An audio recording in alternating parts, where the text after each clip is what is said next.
আসসালামু আলাইকুম। তা বাংলাদেশ দলে যে মেহেদী হাসান মিরাজ আর সাইফুদ্দিনের নিল না, আসলে তারা দোষটা করছে কি? তারা কি কারো বাড়াবাতে ছাই দিয়েছে বা পাকা ধানে মই দিয়েছে, না অন্য কোনো কিছু করেছে যে তাদেরকে নেওয়া হলো না?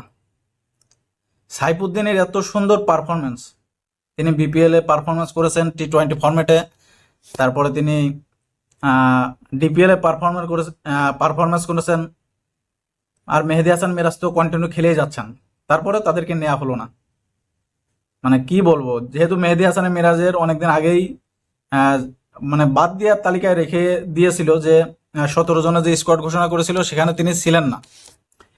আর সাইফুদ্দিন যেটা হয়েছে, মানে কি বলবো, বিশ্বকাপে তার প্রথম যে লিস্টটা পাঠায় গোপনে, সেখানেও নাকি তার নাম ছিল, কিন্তু লাস্ট পর্যন্ত যে 15 জনের মানে আহ, সংবাদ সম্মেলন করে যে ঘোষণা দিয়েছে সেখানে তার নাম নেই। এটা অবাক করার মতোই বিষয় যে তিনি নেই কেন।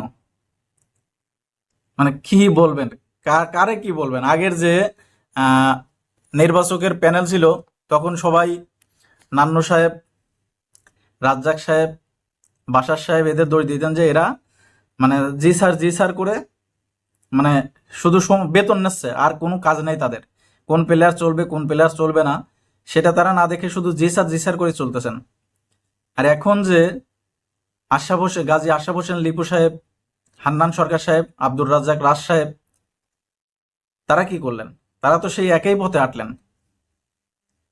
যে লিটন দাস, দাদা লিটন দাদা, আহ, লিটন দাদা নিয়ে আর কিছু বলার নেই।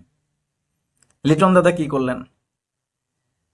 দীর্ঘ কয়েক সিরিজ জুড়ে তিনি ফর্মহীনতায় ভুগছেন। মানে শুধু আন্ডা আন্ডা আন্ডা, প্রত্যেক বলে আন্ডা মারেন আর তিনি আউট হয়ে প্যাভিলিয়নে যা বসে থাকেন। কি বলবেন তার নিয়ে? তারপরে তাকে বাদ দেওয়ার কোনো অপশন নাই।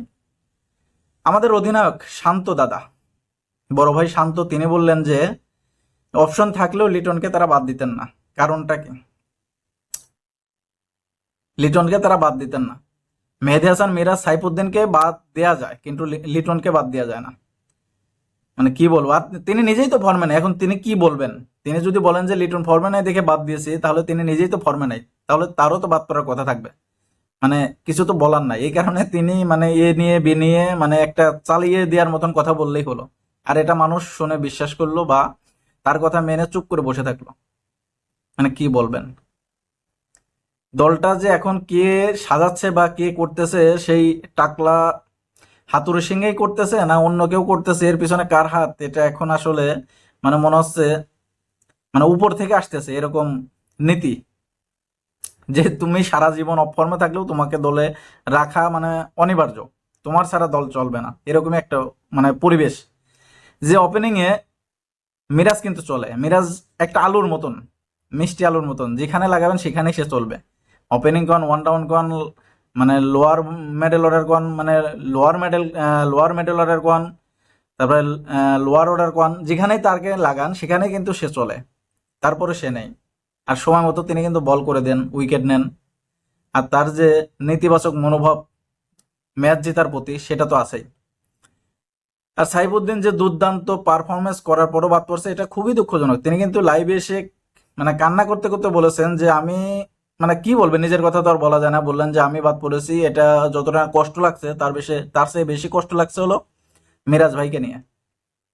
আর এই সাইফুদ্দিন এবং মিরাজকে নিয়ে কিন্তু অনেক সিনিয়র প্লেয়াররাই কথা বলছেন যে তাদেরকে আসলে কি কারণে বাদ দেওয়া হলো, তাদেরকে বিশ্বকাপের দলে নেওয়া হলো না, এটা কারোই জানা নাই। কেউ বিচার বিশ্লেষণ করে পাচ্ছেন না। যেটা নাকি গাজী আশরাফ হোসেন লিপুর প্যানেল পেয়েছে। তাদের ব্যাখ্যা শুনলে মানে একটা ছোট শিশু সেও হেসে হেসে মানে গড়াগড়ি খাবে মাটিতে। তারা যে ব্যাখ্যা দিয়েছেন যে আমাদের এরকম ছাড়া আর দল গঠন করার মতন কোনো পরিবেশ নাই, তাহলে কিভাবে দল চলছে? বিশ্বের এত বড় একটা বোর্ড কিন্তু বাংলাদেশ, ক্রিকেটে বিশ্বের অনেক মানে নামি দামি দেশের চাইতে কিন্তু বাংলাদেশ অনেক শক্তিশালী বোর্ড। তাদের টাকা পয়সার কোনো দিক থেকে কোনো কিছুর অভাব নাই, কিন্তু তাদের প্ল্যানিং, তাদের চিন্তা ভাবনা, তাদের মনোভাব যে কত পিছিয়ে আছে, এটা আপনি মানে জিম্বাবুয়ে, কানাডা, কেনিয়া, নেদারল্যান্ড এদের থেকেও মানে অনেক দূরে চলে গেছে বাংলাদেশের ক্রিকেটের যারা মানে সদস্য আছেন, অর্থাৎ যারা বোর্ডের সদস্য আছেন, তাদের মনোভাব। কি বলবো, কিছু বলার নাই। তবে শেষ মুহূর্তে আমাদের মিরাজ দাদা একটা কথা বলেছেন যে যেহেতু বাংলাদেশ দল, আমি বাংলাদেশের প্লেয়ার, আমি বাংলাদেশের নাগরিক, বাংলাদেশ দল বিশ্বকাপ খেলতে গেছে, দোয়া করি তারা যেন ভালো ফল নিয়ে ফিরে আসতে পারে। আমি যেতে পারিনি তাতে কি। আসলে মনের দুঃখ থেকে কিন্তু মানুষ এ ধরনের কথা বলে। এখন আর কিছু করার নাই। আমাদের যে মায়ের দোয়া ক্রিকেট টিম যে কি করবে, গতিতে কি করেছে, এটা তো আর কিছু বলার অপেক্ষা রাখে না। আর আমাদের ক্যাপ্টেন দাদা তো তিনি বলেই গেছেন, শান্ত দাদা, যে আপনারা কেউ বেশি আগ্রহ দেখাবেন না, বেশি প্রত্যাশা করবেন না, আমাদের কাছে বেশি প্রত্যাশা করবেন না, প্রত্যাশা করাই যাবে না। আপনি শূন্য হাতে চলে আসেন, একটা ডিম নিয়ে আসেন, ডিম, তাও কেউ প্রত্যাশা করবে না। আসলে কিছু বলার নাই। এখন দেখা যাক সামনে আমার দাদারা কি করে। দাদারা তো এখন দেশ ছেড়ে চলেই গেছেন, সেখানে যাওয়ার পরে কি হয় সেটা এখন পরে বিশ্লেষণ করার বিষয়। আজকে এই পর্যন্ত, সবাই ভালো থাকবেন। আল্লাহ হাফেজ।